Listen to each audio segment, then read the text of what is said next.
Welcome to this class, which is about validity, and I hope you enjoyed reading that first section, first chapter in the book. Lots of people say it's kind of the hardest to deal with, the hardest to get used to, the concept of validity. And we put it at the beginning of the book for that particular reason, so that once you get this, it really means that you've got a lot of it cracked. Not only in terms of language testing, but in terms of research ideas in applied linguistics more generally. So I asked you to watch the video on validity, which was given by Professor Bernard Spolsky, whose picture you can now see in front of you. And he gave a very traditional introduction to the concept of validity.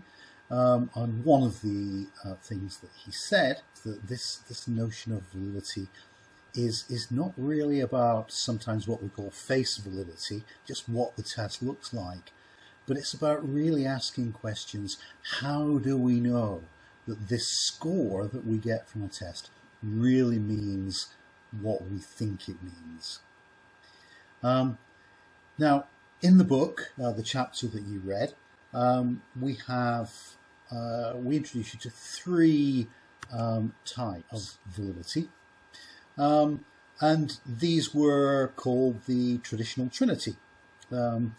Originally these were called types of validity, but now we refer to them as aspects of validity rather than types, because they're all ways of collecting evidence that will allow us to have more confidence that we know what the scores mean. And that's what the validity question is. These were described in the book, but I'm going to go through and explain them to you now and fill out a little bit what you read about in the book.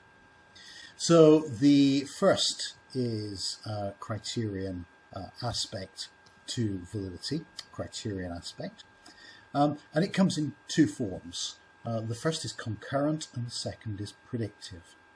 Now, concurrent just means that the criterion occurs at the same time, and predictive means that it's in the future. So what we're doing is predicting a future criterion. So an example of a concurrent criterion study would be, let's say I wanted to design a reading test to find out whether someone could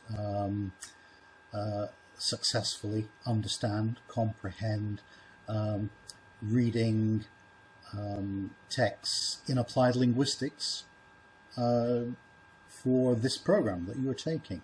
I could say, for example, decide that two critical skills were skimming and scanning to extract key information, and I might design two separate tests to test those skills, but the content is different, the questions, even the question types might be different. And I give those two tests to the same group of people on the same day. I would counterbalance it to make sure that there wasn't any learning from one to the other. So half the group of people would take test 1 first and half the group of people would take test 2 first. That's a counterbalanced design. And then I would see whether or not the students who were taking these two tests got roughly the same score, and they were rank ordered in the same way by both tests.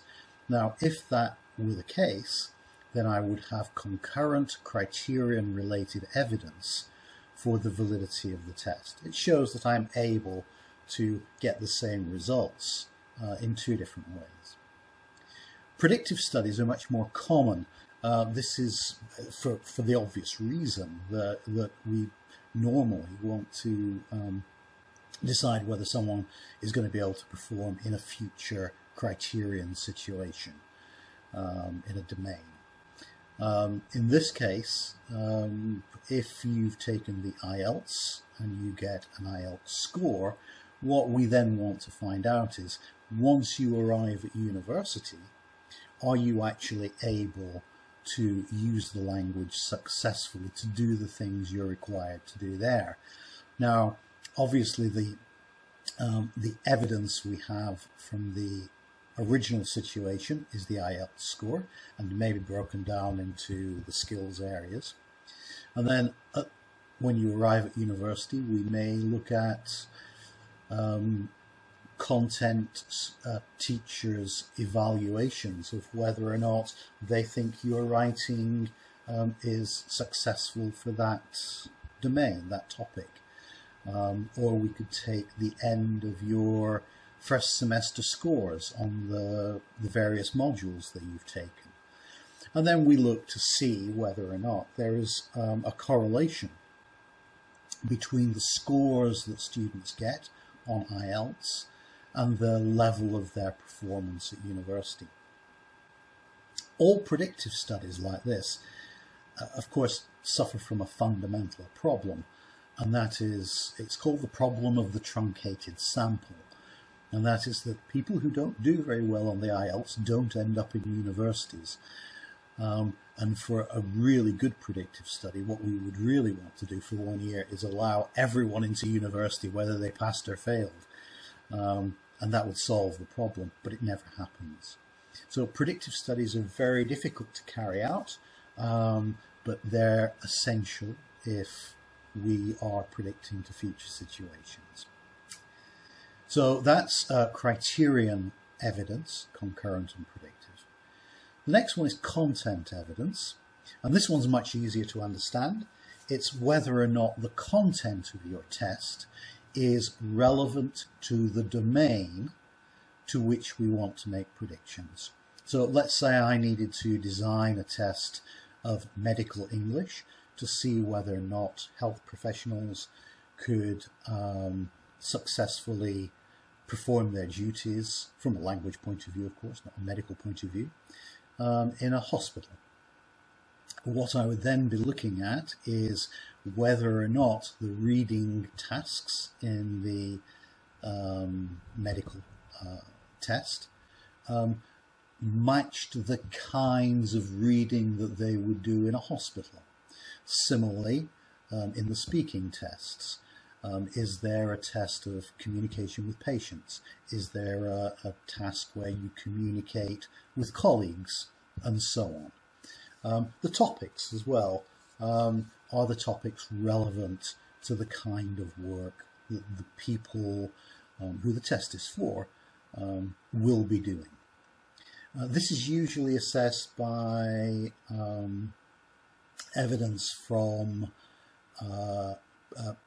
professional experts. So you may take test content and actually show it to hospital doctors or nurses and get them to evaluate whether or not the content is appropriate.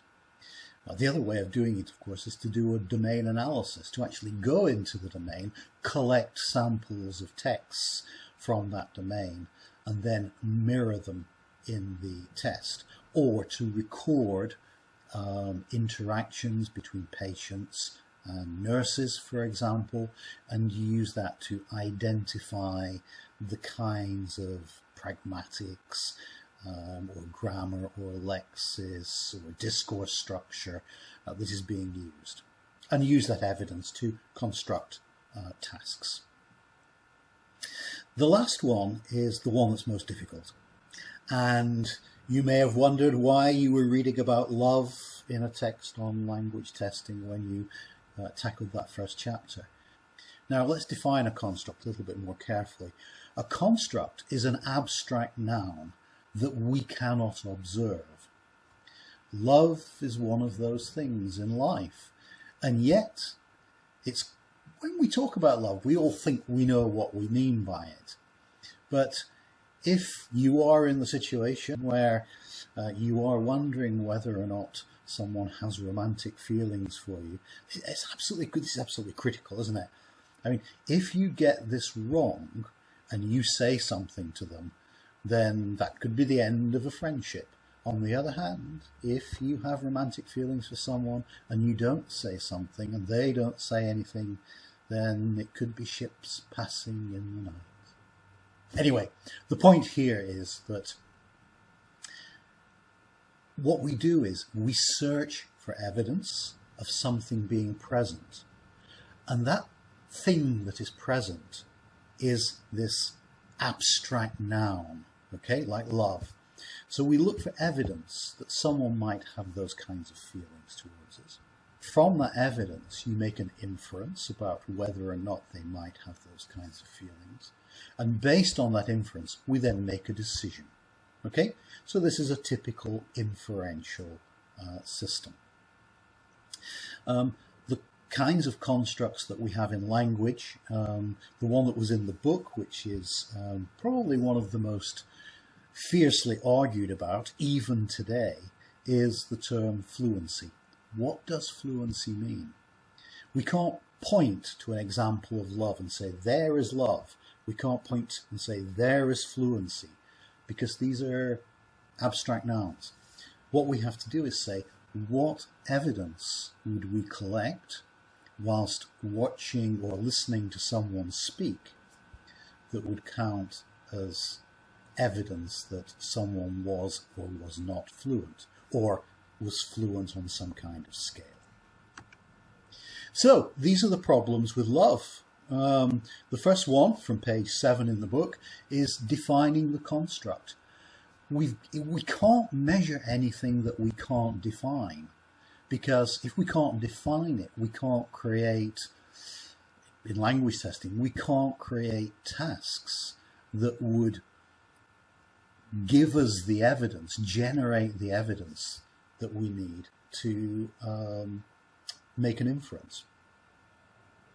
And then the second problem is we have to have data and we construct a hypothesis. Now, in research, applied linguistics and language testing, this is done very formally. In life, we don't do it so formally. It's something that happens naturally, it's under the surface. But it doesn't matter whether it's life or research or language testing, we're actually doing the same thing. We collect data, we make a hypothesis, we draw an inference before we can make a decision. Now, in the case of love, I would suggest to you that what people do is they look at someone else's verbal evidence, in other words, what they say, and their behavioral evidence. And what we're asking is there sufficient evidence in what someone says or how they behave which shows that they're treating us in a different way to other people, which may indicate that there is a basis for an inference about whether or not they feel in a certain way about me, and therefore whether or not I should act in a certain way. Okay? So what we then do is we generate hypotheses. Now the first one of these, the null hypothesis, and you can see here this is HO. We always write it like this. The O is a subscript. So the null hypothesis is there is no relationship between the data and feelings of love. So what this is saying is I have observed this person's speech. I have observed how they behave, and if and the likelihood is that there is no relationship between this and feelings of love.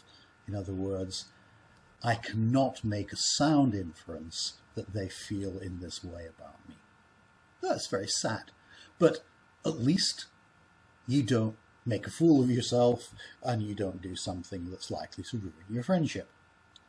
Okay, the alternative hypothesis, and we always write this as H1, there is a relationship between the data and feelings of love.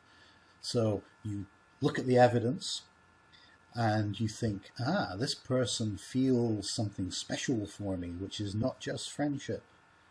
You make an appropriate inference and you say, well, they love me.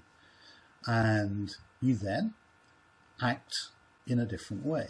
In other words, you make decisions and behave in ways that are different. The same is exactly true with constructs in language testing. So fluency, what is the data? And then we have a hypothesis. There is no relationship between the data and language fluency. Now, if that's the case, we don't have validity evidence because there is no relationship. We can't make an inference from the data we've got about whether a person is fluent. Now, I would argue, and you may think this is counterintuitive, that the pauses when people speak is not appropriate evidence. Now, you may say, well, that's counterintuitive. Of course, pauses make a difference. But you just think about what I've just said. I deliberately paused during the previous sentences. Why was I pausing? Well, I was doing it for effect, of course, but often people pause because they're processing information. They're thinking about what to say next. Or they're doing it for effect. You see how I'm pausing now? Well, if a learner did that, you'd probably think, they're not very fluent. That's not true. You don't know what's going on in their heads. So what counts as evidence? All right. Now, if you can define the evidence and the construct, because you have to define the construct before you can define the evidence that you need to collect to make an inference about it, if you did get appropriate evidence, then you could say there is a relationship between the data and this concept of fluency. And we can make appropriate inferences about likely fluent speech in real-world domains. Okay, now this is construct theory, and it seems a bit odd when you first start thinking about this, but it's really, really critical. Now, one of the reasons it's critical is because this helps us build theories. Now, I've put this page up so that if you've got the book, I hope you've downloaded it by now from Blackboard. If you turn to pages 186 to 187, you'll see an example of a nomological net. Now, when we build theories in applied linguistics, and I'm giving you an example from applied linguistics, and this is why I think language testing and what we do in language testing is absolutely central to applied linguistics. This is one of the reasons why. A nomological net, which is a theory, is about the relationship that exists between different constructs. And the example I'm going to give is from applied linguistics. So on pages 186 to 187, you can read the text there for yourselves after this class. But if you look here, right in the center of the diagram is the term classroom participation. It's a dot. And the researcher in the text that I reference on these pages was interested in classroom participation and why learners participate in the classroom. This is a great, when you do your module on learning and teaching, this is one of the key questions, how do people participate in the classroom? What stops them from participating in the classroom? But stop and think about it for a minute. Our first problem from a construct theory point of view is, what is classroom participation? How do I define classroom participation? Now, some people might say, well, it's the amount of time that a learner spends speaking in the classroom, for example. But is that true? To what extent does the teacher allow people to speak? Do they divide speaking time up equally or fairly? If a learner does not speak in the classroom but sits in the back but is really engaged with the content and listens carefully and takes everything in, is that not participating just because they don't speak?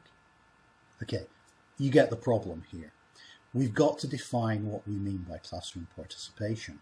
And once we've defined it, we can then say, what evidence do we need to collect to say how well this person participates in the classroom, say on a scale from 0 to 5.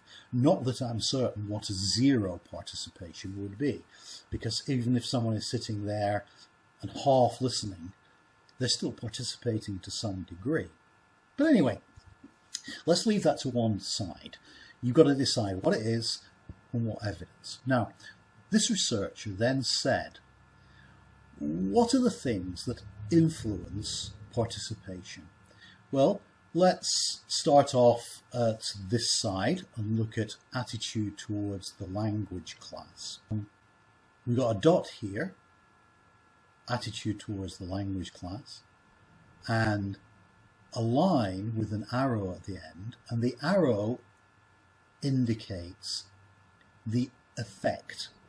So the researcher says that your attitude towards the language class affects classroom participation.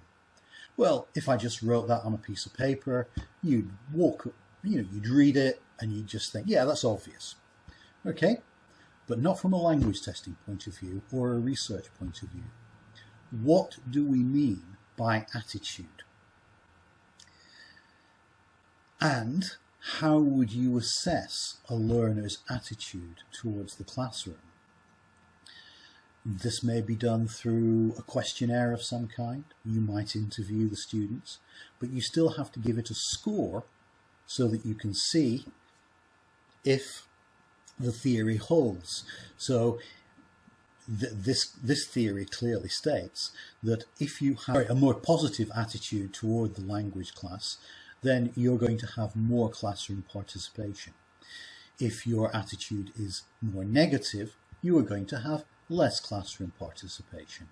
Now, going back to the previous slide that we looked at, there's a hypothesis there, right? There's a null hypothesis and an alternative hypothesis. There is no relationship between attitude, and there is a relationship between attitude and classroom participation. But both of these things have to be measured so that you can see if as one rises, the other rises. Okay, let's go on around. Aptitude. So how do we measure aptitude? Do you have an aptitude for learning the language? How do you measure it? Does it affect classroom participation? Let's skip proficiency for a moment. Motivation, strength of motivation. The strength of motivation affects your participation and it affects your language proficiency. Strength of motivation. What is motivation? Again, you'll come across this in your modules on learning and teaching.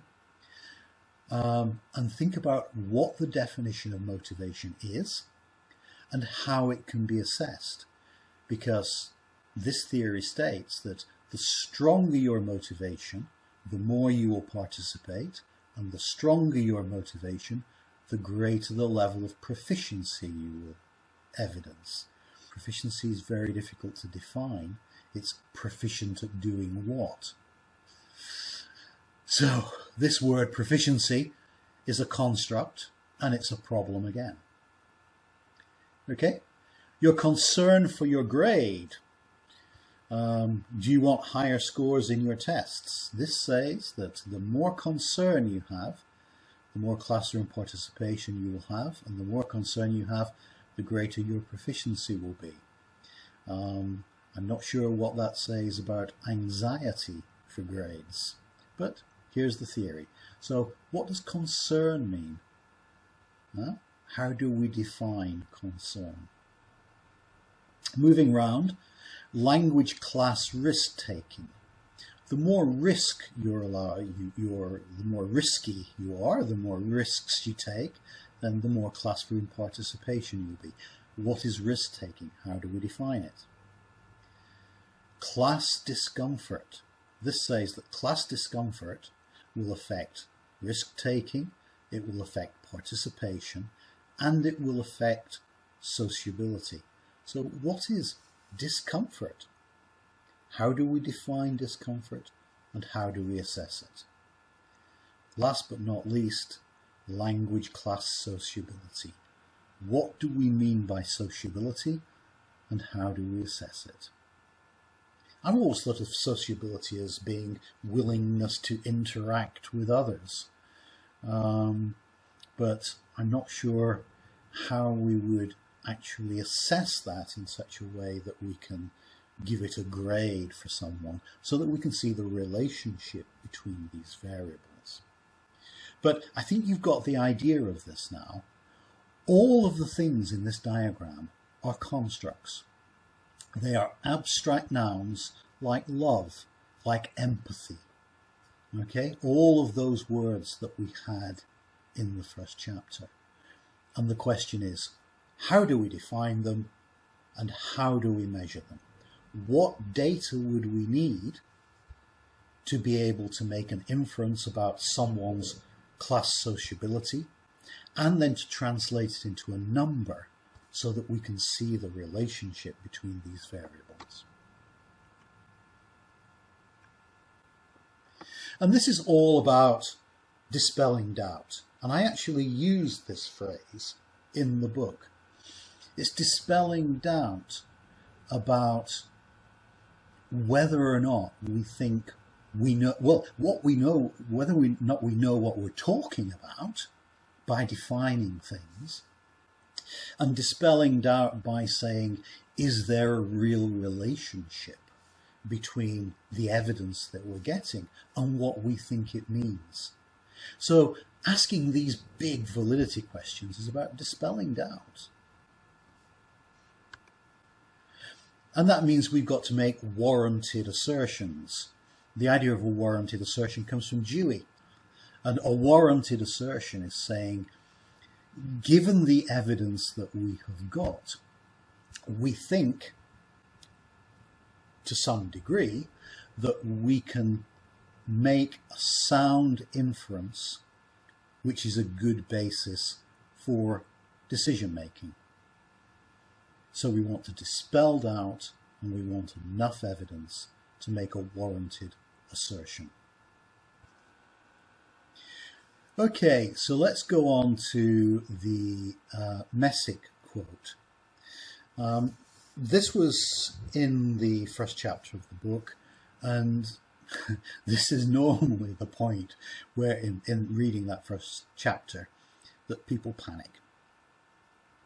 And I'm going to unpack this for you, but this should not now come as a great problem, because all of the stuff that you've now got under your belt about talk of constructs and evidence and inferences and decisions is all put together in this one sentence, Messick's definition of validity. Who was Messick? Well, Sam Messick was an American psychologist, and he became an expert in testing, and he wrote about language testing as well. But he was an educational assessment specialist, and he worked for most of his career at Educational Testing Service in the United States. And his work, published in mainly in the 1980s, but there was quite a bit in the 90s and early 2000s before he died. But the chapter in Educational Measurement on validity, which was published in 1989, is one of the most wonderful pieces of writing on inferential thinking ever, and certainly in the realms of testing. It's a chapter which I wouldn't recommend you read now, but when you finish the module and maybe even the program, at some point you might like to get hold of that chapter and tackle it, but not now, because it is very, very dense, and he packs a lot into every sentence, which is why I go back to it, I read it again, I get something new out of it. Okay, let's have a look at this. Validity is an integrated evaluative judgment. Now, what that means is that you or I are making a judgment, and this is an evaluation. And it's evaluation of lots of things that are integrated. We're putting them all together. So it's a judgment that we make. Now, what forms, what do we integrate to make that judgment? And that's what comes next. It's the degree to which, and here we are, empirical evidence. Now, I've been talking about the kinds of empirical evidence we can collect. Okay, we've been talking about content, different criterion aspects of validity, evidence about constructs, whether or not we can measure constructs and how they're related. Empirical evidence, it's the evidence we collect, the things that, and the results of test scores as well, any empirical evidence we collect. And the theoretical rationales that drive those. I've just given you an example of a theoretical rationale for a nomological net. Okay? So we have theory about, one of the, I mentioned fluency, okay? There is still a theoretical argument about fluency and accuracy. Some people say that as your accuracy improves, your fluency improves because you no longer have to think about grammar. Other people say that if you improve your grammar, your fluency does not improve. If you improve your fluency, your grammar does not improve because you're processing language more quickly and not noticing grammatical error. Neither of those may be true. It may be that these two constructs of accuracy and fluency are at odds. You either improve one or the other up to a certain level of proficiency. Remember, proficiency has to be defined again, all right? After which they move more in step. But we don't know what that level is. That would be a threshold model. Okay, so we have evidence and we have the theory that supports what evidence we're getting, just like a theory of love and what evidence would you collect to decide. Okay, so we evaluate the evidence and the theoretical models that generate those evidence to see whether they support your inferences. Now, your inferences, and here we talk about the adequacy and appropriateness, are they adequate? In other words, are they sound? And are they appropriate to the situation? So that's your inferences. And what comes next is the actions. In other words, the decisions you make as a result. In testing, based on test scores or other modes of assessment. So, simplified, it is your judgment about whether or not the evidence and the theory that we have supports the inferences that we make about whether or not a learner can or cannot do something, and the subsequent actions or decisions that we take, that is to say, yes, they've passed, they can practice as a medical professional, or yes, they can go to university, or no, they can't.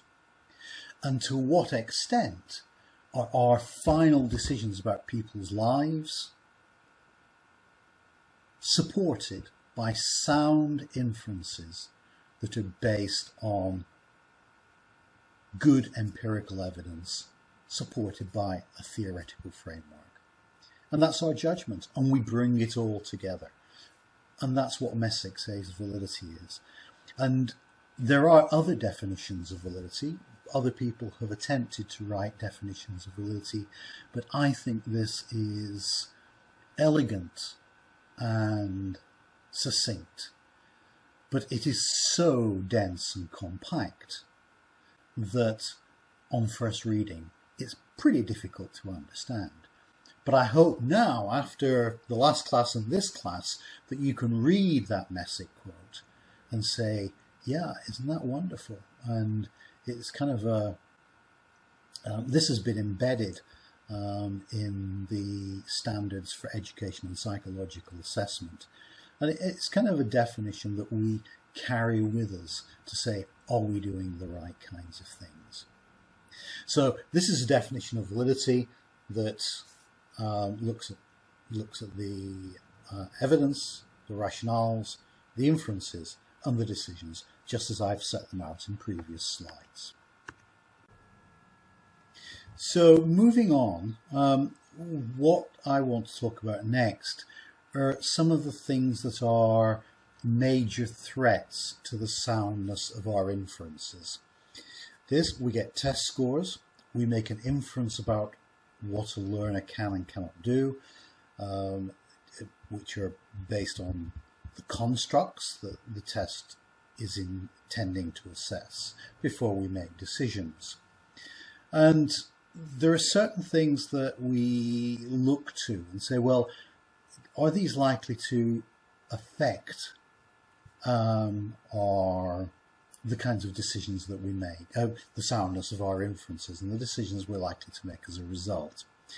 Now, the first category is bias, and that is a question we ask, which is, could the scores be biased in some way, and that would lead us to make an unsound inference about an individual?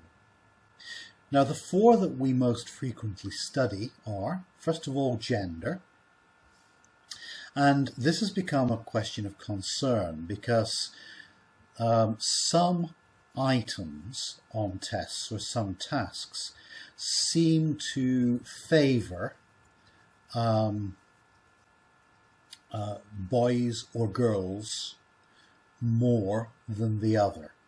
So one of the things we do is to say, well, let's analyse the scores of both males and females across a range of item types, and assuming that all other things are equal, that is, that they have roughly equal distributions of ability on the constructs of interest, is it the case that girls systematically score higher on one type of item, or boys systematically score higher on one kind of item?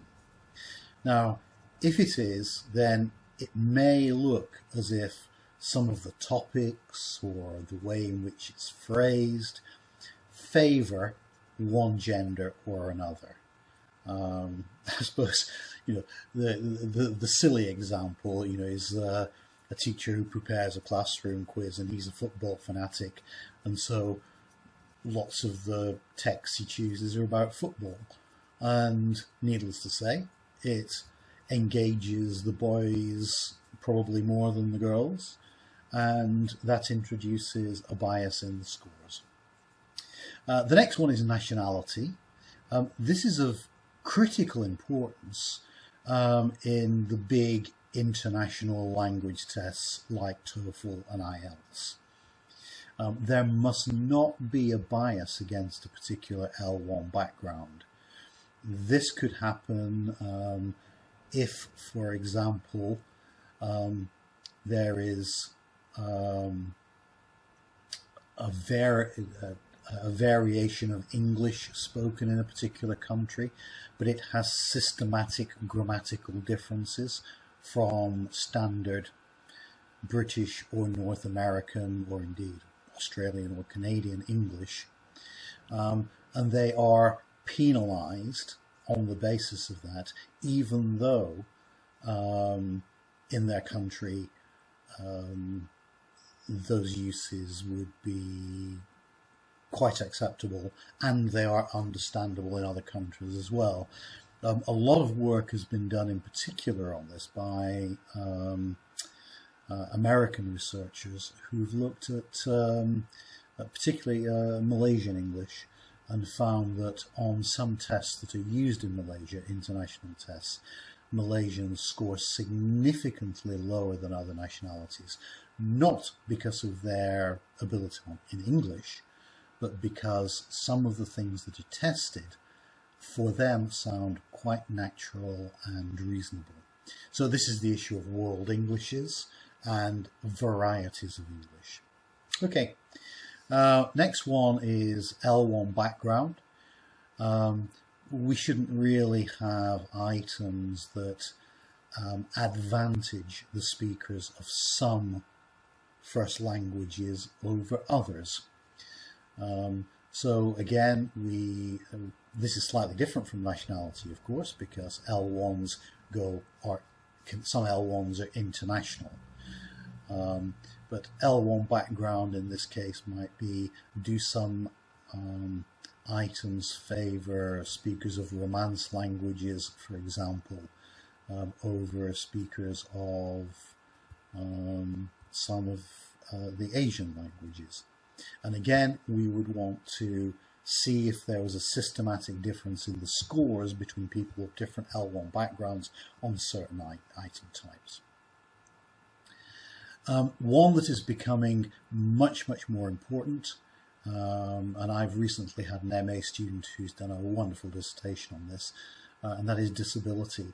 We now talk about using what we call universal design when we're designing tests, and that is to include features in tests that take disability into account, such that anyone with a particular disability is not likely to get a lower score assuming their language than someone who has the same language ability as them because of a disability. So, for example, someone who has visual problems, if we were designing a reading test on a computer, we may build in the ability to increase the font size, which indeed is done on computers nowadays. You can change the font size depending on what you are comfortable with and depending on the state of your eyesight. So we look at different disabilities, particularly those that are protected in law, and make sure that there's no bias against people with a particular disability. The next cluster of things that are threats to inferences are what we call test method effects. Item types. Are some item types more difficult than others? An area of research here is into closed response, like multiple choice, as opposed to open response, where you actually ask learners to write in an answer. Now, if this is in response to reading, let's say it's a reading test, for example, does it mean that students who may be not as good at writing get lower scores on open item types as opposed to closed response item types? This is a serious issue because your writing ability should not affect your reading score, and I think you can see why that would be the case. The next one is test wiseness. This is it possible for someone to get a higher score than someone else on who is of equal language ability just because they have studied how best to respond to the items? Now, this affects multiple choice more than anything else. Frequently, when I look at multiple choice test items that are written by people who don't have very much experience of writing them and not very much training in writing them, I can often get the right answer, say in a reading test, without reading the passage. It's obvious which the correct answer is. Just one of the clues, for example, is if one of the, in a multiple choice, we have 4 options, 1 key, which is meant to be the correct answer, and then 3 distractors. Now, if I see a multiple choice test with 4 options, and one of the options is much longer than the other three, I select that one because it's harder to write a key of the same length of a distractor. So the longest one is almost always the correct answer. Things like this, and often in test preparation schools, they frequently focus on test wiseness, in other words, tricks to answer the items correctly. But again, that threatens inferences because scores are inflated through test wiseness. And test designers and item writers go to great lengths to make sure that test wiseness does not affect the scores.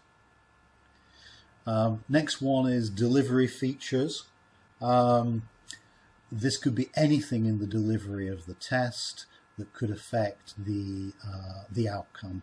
One of my big issues here is color schemes in computer-based tests. Whether or not the colors make it easier to navigate the screens, how hard it is to read the text, where the arrows are placed. You can see on the screen at the moment I've put 2 arrows as part of just the design of the screen. If this were on a computer-based test, I'd be clicking those arrows to see what they did, but they don't do anything. That's a delivery feature, it's a design feature. You've got to be really careful about things like this. And the last one is the administration. This is anything that might upset learners, anything that might disturb them, make sure the air conditioning is working properly. All of these things in the administration could change the scores, not based on your ability on the construct, but because something affects you. You know, you walk into the room and someone says, "Hey, don't sit there, move over there." And and then you start off in a bad mood on the test. Does that bring your score down?